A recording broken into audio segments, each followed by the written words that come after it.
Assalamualaikum warahmatullahi wabarakatuh. Alhamdulillah rabbil alamin wassalatu wassalamu ala asyrafil anbiya'i wal mursalin sayyidina Muhammad wa ala alihi wa sahbihi ma'in. Rabbi shrah li sadri wa yassir li amri wa hlul 'uqdatam min lisani yafqahu qawli.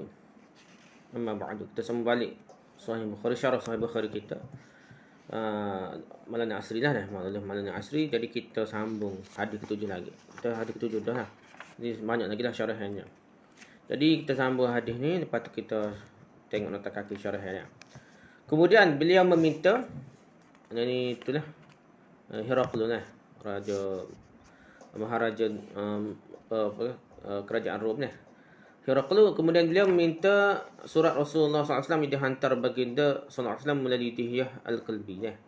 Jadi Nabi hantar Dihyah Al-Kalbi nak beri surat kepada Heraklius. Tapi ia ada protokol dia kena kepada yang melalui pembesar Busra dulu dah. Jadi melalui Dihyah Al-Kalbi kepada pembesar Busra pada tahun ke-7 Hijrah. Tahun ke-7 Hijrah ni Nabi hantar surat.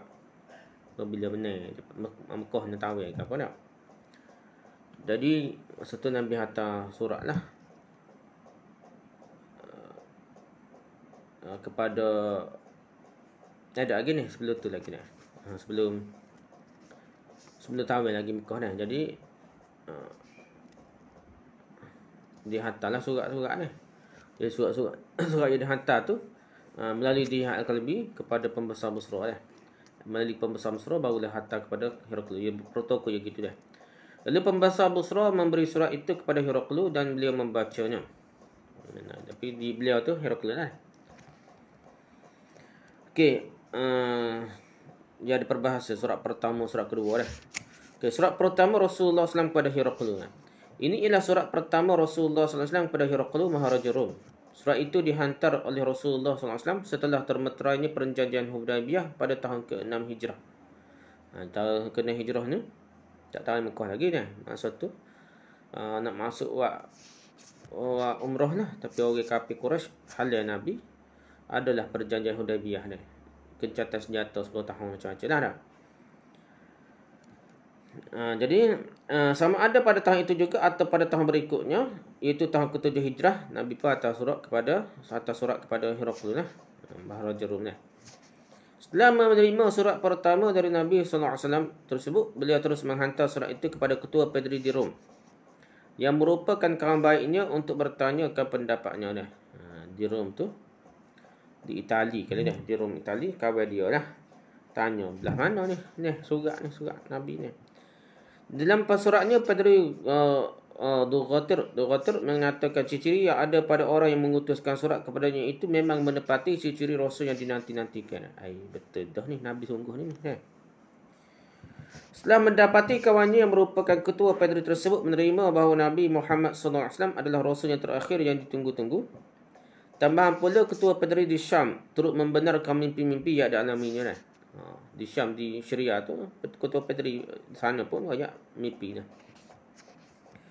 Heraklius mengambil keputusan untuk mengisytiharkan keislamannya di hadapan pembesar-pembesarnya dengan harapan mereka akan menurut jejak langkahnya dan menerima pandangan ketua Padri di Rom tersebut.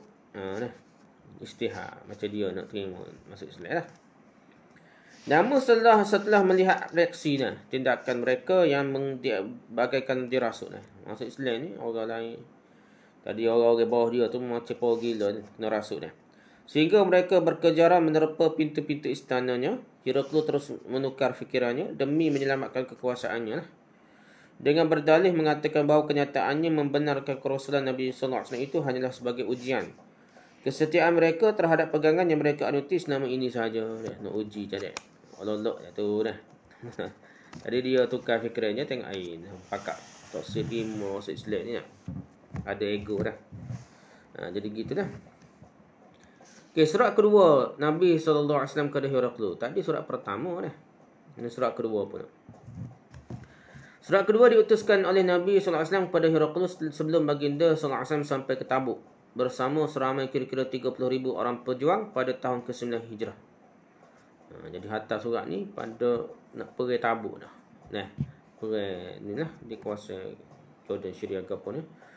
Dalam kerajaan Rom lah 30,000 tentera Islam ni hantar surat daripada Tabuk, daripada mana lah. Dihya Al-Kalbi radhiyallahu juga diutuskan oleh baginda sallallahu alaihi wasallam untuk menyampaikan surat kedua tersebut. Jadi serupa je. Orang sama Dihya Al-Kalbi. Yang dikatakan sama dengan Nabi lah. Rupa dia ada meh-meh Nabi dah. Beliau yang masih merasa sangsi terhadap penerimaan pembesar-pembesarnya menyarankan agar Dihya membawakan sendiri surat tersebut kepada ketua padri. Tetapi tidak dipastikan ketua padri yang pada masa itu adakah masih Duratir ataupun orang lain dah. Di Rom bagi memastikan pandangan beliau dah. Atas juga surat ke Duratir dah. Ketua padri di Rom terbunuh setelah mengisytiharkan keislamannya dan Heraklius pun tidak Islam hingga ke akhir hayatnya dah. Jadi ketua padri di Rom pula mati dah, kena bunuh. Okey, isytihar Islam dia lah. Setelah menerima surat tersebut, ketua padri itu terus mengakui kerasulan baginda sallallahu alaihi wasallam dan meminta agar Dihyah menyampaikan salamnya kepada baginda dah. Seketika itu juga beliau pergi mandi dan menukar pakaian lalu untuk keluar dan mengucapkan 2 kalimah syahadah di khalayak ramai. Beliau juga mengajak mereka agar beriman dengan Rasul akhir zaman itu lah. Malang sekali kerana pada ketika itu juga beliau syahid dibunuh dah. Lepas isytihar Islam kena bunuh pula dah. Sebaik saja pulang ke Konstantinopel, Dihya menceritakan segala-galanya telah berlaku kepada Heraklius. Maka sebagai mengukuhkan alasannya, Heraklius mengatakan bahawa beliau juga akan mengalami nasib yang sama jika mengambil langkah yang serupa. Apa dayanya untuk menghadapi para pembesar dan rakyat jelatanya yang terlalu fanatik itu dah. Dia tak boleh menang dah. Agama orang pada pasir tak. Agama Islam. Padahal bukan pada pasir tapi dia tak anggap ni agama ni jadi Islam ketua dah. Jadi ketua padri pun kena bunuh. Ni raja dia pun takut kena bunuh juga ke rakyat dia ke ataupun pembesar-pembesar dia dah. Akhirnya beliau tetap berada di atas agama asalnya. Walaupun beliau membalas surat Rasulullah SAW dihantar dari Tabuk dengan mengatakan sesungguhnya saya sudah Islam. Namun Rasulullah SAW terus membantahnya dengan berkata kadzaba aduwwullahi laisa bimuslim wa huwa 'ala an-nasraniyah. Bermaksud musuh Allah itu telah berdusta, dia bukannya seorang Islam. Sebaliknya dia tetap berpegang dengan agama Kristiannya. Dia Sahih Ibn Hibban jilid ke-10 muka surat 308, Mawariduz Zam'an jilid 1 muka surat 303. Cerita je gitulah lebih kurang dah. Dari Sahih Ibn Hibban tu cerita gitu dah. Antara bukti Heraklius tidaklah memeluk agama Islam setelah menerima surat pertama Rasulullah SAW ialah peperangan Mu'tah yang berlaku pada tahun yang ke-8 Hijrah. Jadi masih Islam kan, jadi dia pergi Nabi lawan Nabi kan.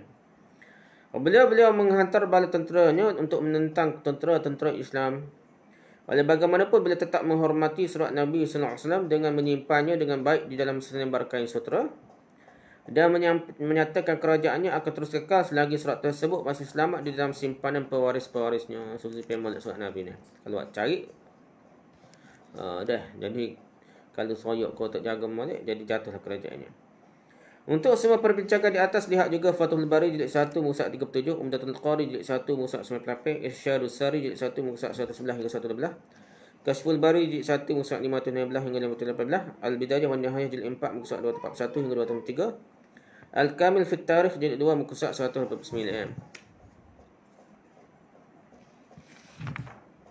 Habis dah. Tu cerita tentang surat Rasulullah kepada Heraklius . Di dalamnya tercatatlah dalam surat Nabi tercatat Bismillahirrahmanirrahim. Dari Muhammad hamba Allah dan Rasulnya kepada Heraklius pembesar Rom. Gitulah Nabi itu surat. Salam sejahtera kepada orang yang mengikuti petunjuk. Adapun kemudian daripada itu, amma ba'du sesungguhnya saya menyeru kamu kepada seruan Islam. Islamlah kamu, nescaya kamu akan selamat. Islam taslim dah. Dan pasti taslimnya dan pasti Allah akan memberikan kepadamu pahala 2 kali ganda. Tetapi jika anda berpaling, sungguhnya dosa golongan Arisiyin akan ditanggung oleh anda. Okay. Jadi situnya Arisiyin tu nota kaki 109 ni. Dia kata apa? Siapakah golongan Arisiyin? Siapakah golongan Arisiyin itu dan apakah maksud Nabi SAW berkata sebegitunya?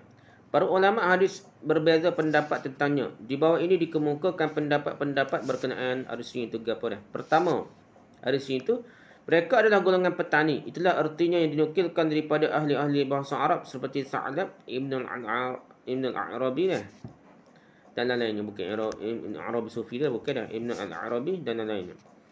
An-Nawawi dan lain-lain menganggap itulah erti sebenarnya, kerana ia disokong oleh beberapa riwayat yang lain. Antaranya ialah riwayat Ibn Ishaq. Dalamnya tersebut, فَإِنَّ عَلَيْكَ إِسْمُ الْأَكَارِينَ, maka sungguhnya engkau menanggung dosa para petani ni. Nanti riwayat lain, riwayat Ibn Asad, Akariyin, Hani Arisiyin. Dalam riwayat Al-Barqadi terdapat sedikit tambahan itu, yakni Al-Harasin. Maksudnya adalah para petani peladang.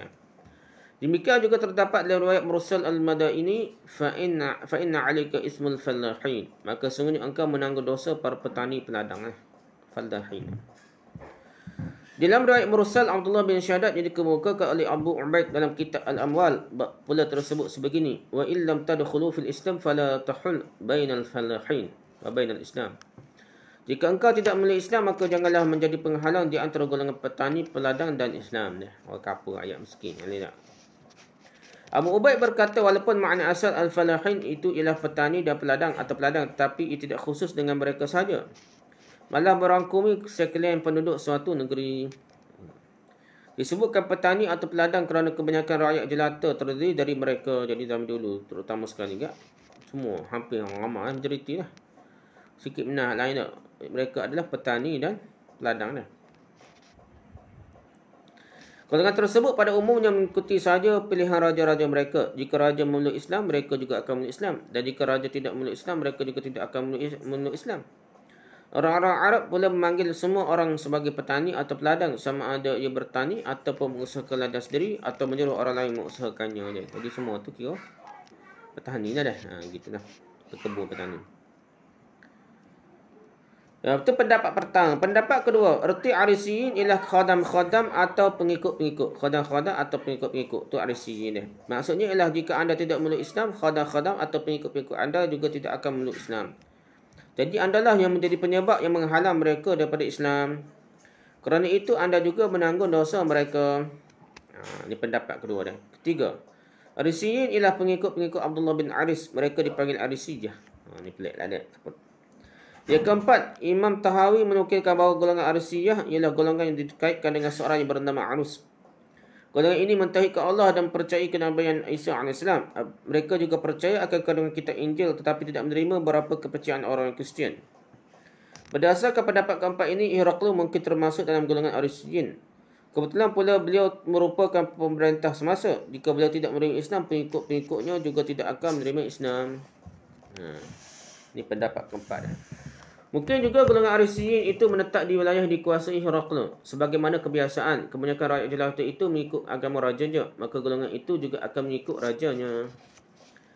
Menurut Imam Tahawi, boleh jadi golongan Arisiyin telah pun mengetahui tentang pengutusan Nabi yang terakhir sebelum Heraklius lagi, tetapi mereka tidak mahu beriman dengannya. Dengan itu, keimanan mereka kepada Nabi Isa terbatal dengan sendirinya. Kerana Nabi Isa lah yang menyampaikan berita gembira tentang kedatangan Nabi terakhir itu. Bila mereka tidak percaya kepada Nabi terakhir, berarti mereka juga telah tidak percaya kepada Nabi Isa AS. Dan berdosalah mereka. Maka maksud kata-kata Nabi SAW, فَإِنَّ عَلِكَ إِثْمُ الْأَرِسِيِّينَ, bila anda juga akan menanggung dosa seperti dosa yang ditanggung oleh golongan Arisiyin. Itu pendapat keempat. Pendapat kelima pula dah. Arisiyin adalah raja-raja dan pemimpin-pemimpin yang membawa rakyat jelatanya kepada agama-agama yang salah dan sesatnya. Raja pemimpin bawa ajaran agama sesat kepada rakyat dia lah. Jadi maksud kata-kata Nabi SAW itu ialah jika anda berpaling, maka anda akan berdosa seperti mana raja-raja dan pemimpin-pemimpin Arisiyin yang berpaling dari kebenaran itu. Ini pendapat kelima. Pendapat keenam pula yang dimaksudkan dengan Arisiyin itu ialah pemungut cukai. Al-Laits bin Sa'ad menukilkan daripada Yunus bin Yazid berkata, Arisiyun ialah al-asharun. Artinya ialah pemungut cukai. Pemungut cukai. Al-asharun. Jika erti ini dipakai, maka maksud kata-kata Nabi SAW itu ialah ancaman akan berdosa besar dan akan mendapatkan azab yang dahsyat. Heraklius akan berdosa besar dan akan mendapat azab yang dahsyat jika tidak memeluk agama Islam, sama seperti golongan Arisiyin, iaitu golongan pemungut cukai. Di pendapat kena lah.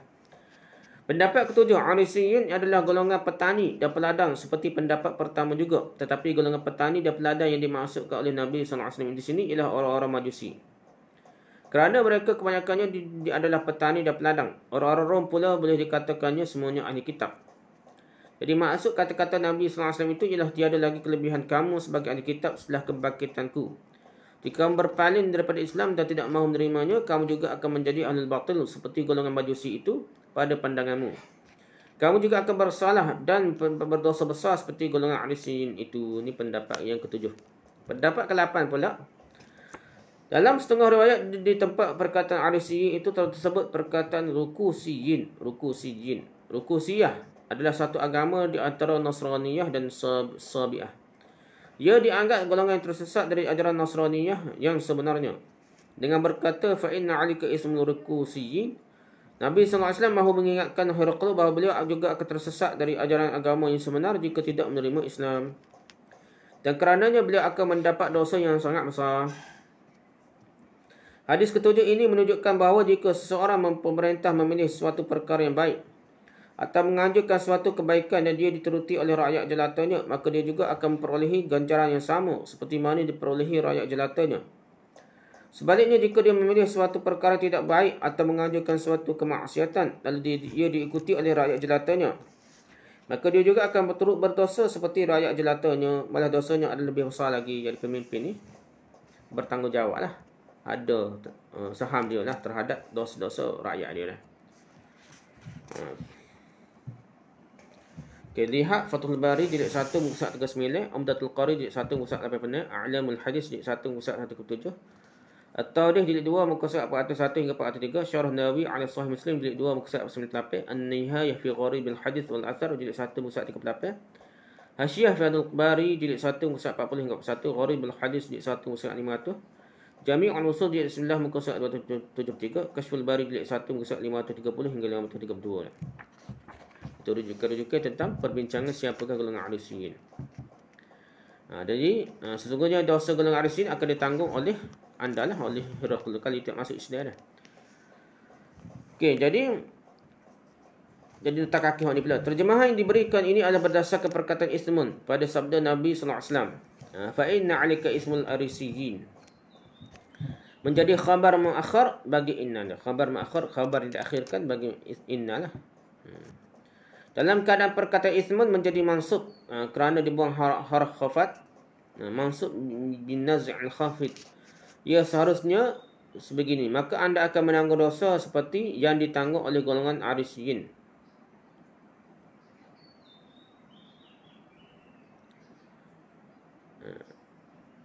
Isma ada. Fa inna 'alika ismal Arisiyin. Isma ada. Jadi mansub lah dia. Jadi maka anda akan menanggung dosa seperti yang ditanggung oleh golongan Arisiyin. Kerana sabda itu akan mengandungi takdir seperti berikut. Fa inna 'alaika isman ka ismin aw mislu ismil Arisiyin. Terjemahan kedua ini sesuai dengan beberapa pandangan yang telah diberikan berhubungan dengan golongan Arisiyin di dalam nota sebelum ini adalah pendapat lain lah. Pendapat kata dosa orang kapu lah. Jadi apalah orang-orang petani lah.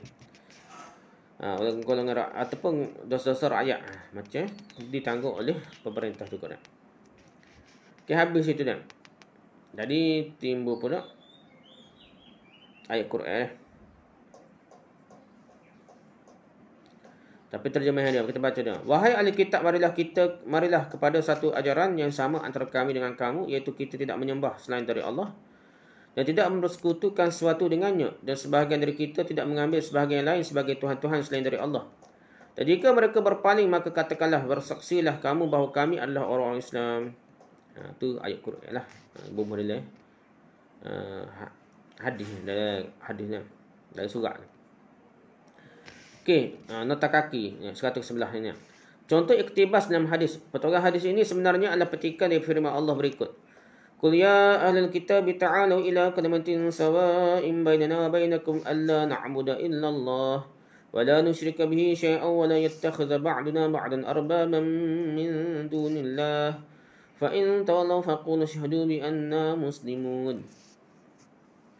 Bermaksud, katakanlah wahai Muhammad, wahai ahli kitab, kemarilah kepada satu kalimah yang bersamaan antara kami dengan kamu, iaitu kita semua tidaklah menyembah melainkan Allah sahaja dan kita tidak sekutukan dengannya suatu jua pun.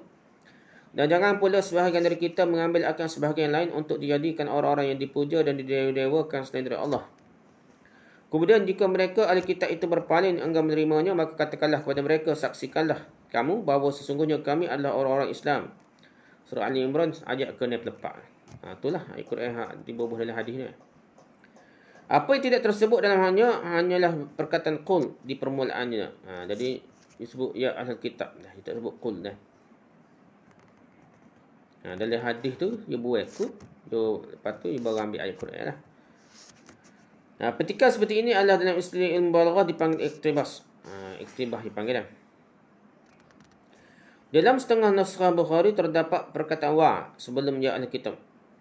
Wa ya ahlul kitab. Sementara dalam setengah yang lain pula tidak terdapat wa dah. Tu ya ahlul kitab. Kul tak ada, tu ya ahlul kitab. Kedua persoalan yang menimbulkan kemusykilan dan memerlukan jawapannya dah. Sampai di sini mungkin timbul dua persoalan dalam fikiran anda dah. Ada kan mikir baca ni ya apa? Ya ahlul kitab ni dah.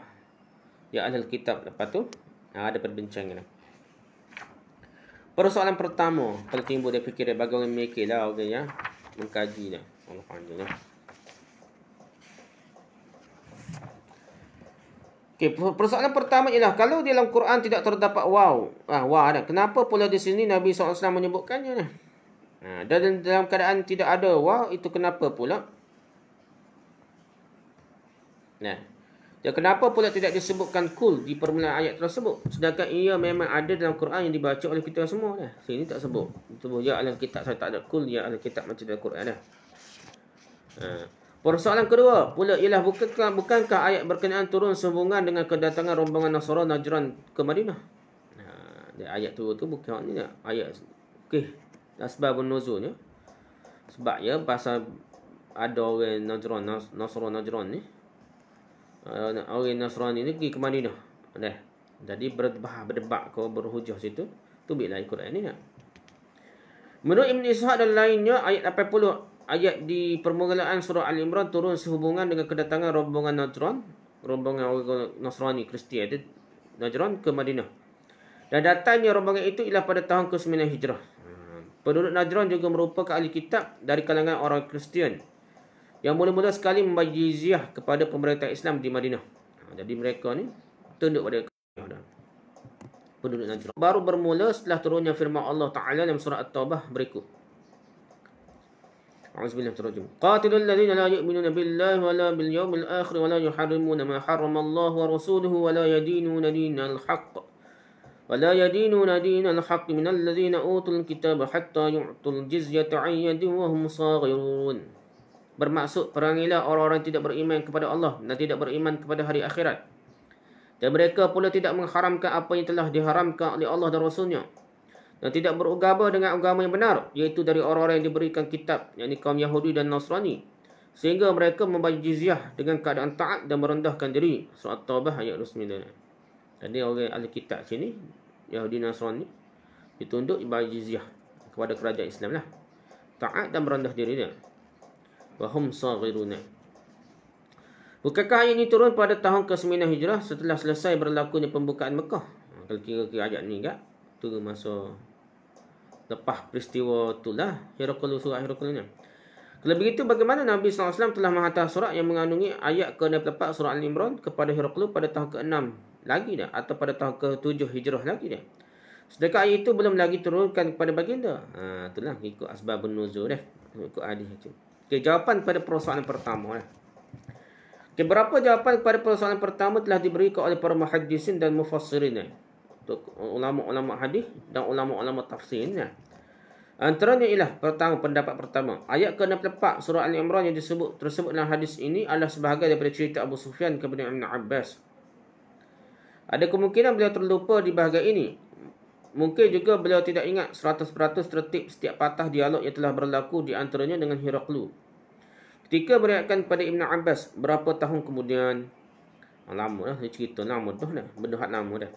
Beliau seolah-olahnya berkata dalam surat itu tersebut begini-begini dan tersebut juga firman Allah, ya ahlul kitab. hinggalah ke akhir ayat. Dalam keadaan ini waw yang tersebut sebelum ya ahli kitab, ya ahli kitab ni, wa sebelum ya ahli kitab tu seharusnya dianggap sebagai sebahagian daripada kata-kata Abu Sufyan.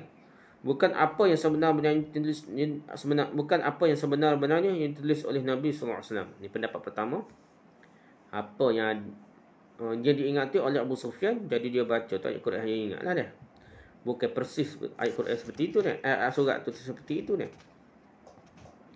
Bukan tepatlah, mana dia ingat. Ayat Quran dia ingat ni. Dan wa tu sambungnya kata-kata dia lah ni. Okay. Yang kedua, wa yang tersebut dalam ya alal kitab itu adalah wawul ataf. Wa ma'tuf alaih ialah perkataan ad'uka. Yang tersebut sebelum itu dan ma'tufnya yang diatafkannya ia pula mahzuf yang dibuang lah. Takdir ibaratnya adalah seperti berikut. Inni ad'uka bidi'ayatil Islam wa aqul laka wala attaba'ika imtithalan liqaulillah ta'ala ya ahlul kitab. Ya, sungguhnya aku menyerumu kepada Islam. Dan aku berkata kepadamu dan pengikut-pengikutmu sebagai menjunjung firman Allah. Ya ahlul kitab hinggalah ke akhir ayat. Jadi dia ada benda yang dibuai situ dah. Wa ataf dan dah. Ad'uka wa aqulu dan aku berkata wa dah. Wa situ ada ataf. Dah. Jadi wa tu nak ayatnya ada benda lain lah. Yang tinggalkan wa ataf dan pada sebelumnya lah. Al-Qadiyat menyebutkan bahawa dalam riwayat Al-Asili, riwayat Asili dan Abi Dzar tidak ada waw sebelum ya ahlul kitab itu. Dan riwayat Sahih Bukhari juga tapi kitab lain dah. Jadi dia apa? Tak ada waw dah. Dalam keadaan ini firman Allah ya ahlul kitab itu diarabkan sebagai bayan bagi sabda Nabi sallallahu alaihi wasallam bidayatul Islam. Bayan pula. Ni dekat bahasa Arab. Ini mendalam lah, belajar lain suku lah. Okey, pendapat ketiga, sebagaimana telah disebutkan sebelum ini bahawa petikan firman Allah dalam surat Rasulullah SAW itu merupakan iktibas. Dalam iktibas itu apa-apa yang dipetik tidak semestinya 100% sama dengan ibarat asalnya. Dianggap tidak salah mengubah sedikit sebanyak kandungan asalnya atau mengurangkan ataupun menambahkan sepatah dua perkataannya dengan syarat masih dapat dikesan ayat itu sebagai petikan ayatnya. Jadi awal tersebut bukanlah nak ceritanya ayat Quran tapi sebagai iktibas. Jadi tak mestilah sama dah. Gitulah. Ini salah satu pendapat lah. Kepada persoalan pertama, wa tentang wa dah. Tambah wa. Tambah lepas tu yang kedua dah. Jawapan pada persoalan kedua tentang apa ayat ni dalam kalau kira asbabun nuzul tu pada tahun ke-9 Hijrah dah. Pasal Nabi itu berhujah dengan golongan Nasrani, Kristian dan Najran. Tapi cerita Abu Sufyan ni cerita dia pada tahun ke-7 ni 7 Hijrah gitu dah. Selepas perjanjian Hudaybiyah ni pada tahun ke-6 Hijrah. Jadi belah mana ni? Okey, berapa jawapan juga telah diberikan oleh para muhaddisin, tokoh-tokoh ulama hadis dan mufassirin, tokoh-tokoh ulama tafsir kepada persoalan yang kedua tersebut. Antaranya ialah pertama. Ni panjang dah.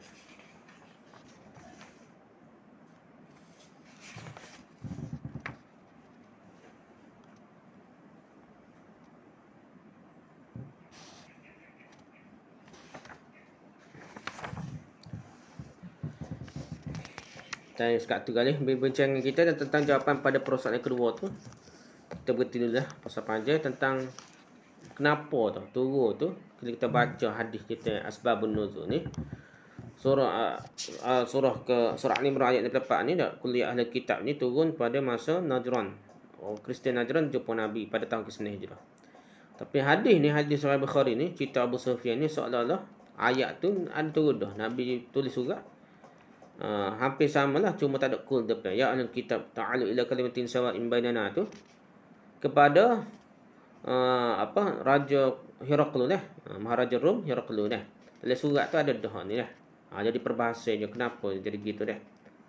Adakah turun dah pada tahun ke sebelum tu ataupun sebenarnya ikut hadis hak tu pada 9 Hijrah kenapa ada dah ayat yang hampir sama ni tak? Dah. Wallahu alam, kita baca lepas ni pula. Subhanakallahumma hamdika, subhanakallahumma hamdika, asyhadu an la ilaha illa anta, astaghfiruka wa atubu ilaik. Assalamualaikum warahmatullahi wabarakatuh.